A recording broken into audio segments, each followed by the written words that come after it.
এজন্য আজ কথার প্রসঙ্গে আসছে দেখে বললাম, সময়কে খুব কদর করা।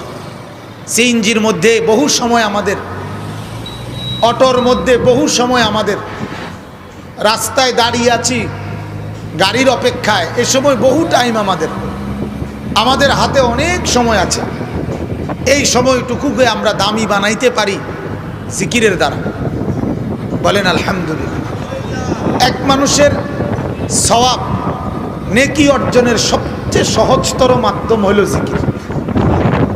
সবচেয়ে সহজ, যেটার জন্য কোনো খরচে নাই।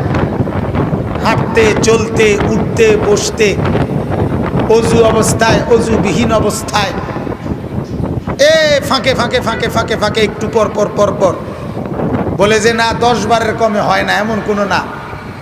100 বারের কমে পড়লে গুনাহ হবে এমন না। একবার পড়ছেন সুবহান